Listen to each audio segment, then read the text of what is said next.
মহান বিজয় দিবস উপলক্ষে চট্টগ্রামের বাঁশখালীতে বর্ণাঢ্য শোভাযাত্রা করেছে যুব বিভাগ বাংলাদেশ জামায়াত ইসলামী বাঁশখালী উপজেলা শাখা। সোমবার সকালে উপজেলার জলদি মিয়ার বাজার কেন্দ্রীয় জামে মসজিদ গেট থেকে শুরু হয়ে বাঁশখালীর প্রধান সড়কের দারোগা বাজার গিয়ে শেষ হয় বর্ণাঢ্য র্যালিটি।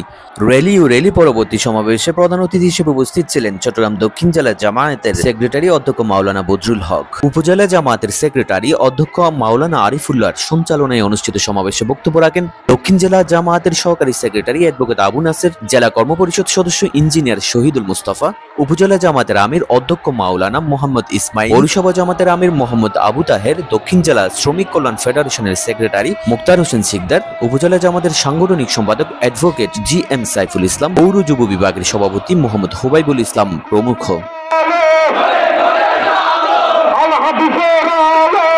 উপজেলা যুব বিভাগের সভাপতি মোহাম্মদ খুরশেদ আলী চৌধুরীর সভাপতিত্বে অনুষ্ঠিত হয়েছে সমাবেশ ও র্যালিটি।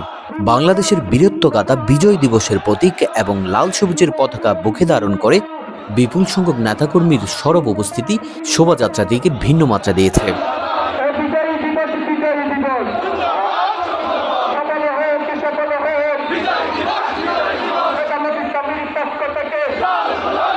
স্বাধীনতার যুদ্ধে সংগ্রামে শাহাদত বরণ করেছেন, তাদের মাগফিরাত কামনা করছেন এবং তাদের কথা স্মরণ করছেন।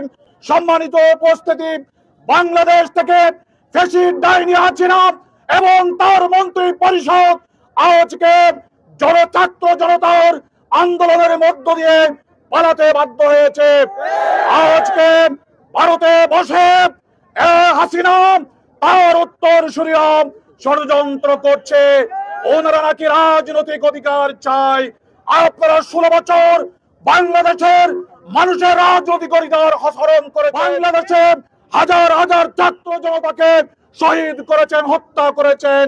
এই প্রশ্নের উত্তর আপনাদেরকে দিতে হবে। বাংলাদেশের জনগণের পাশে, বাংলাদেশের জনগণের পাশে বাংলাদেশ জামায়াত ইসলামী থাকবে ইনশাআল্লাহ।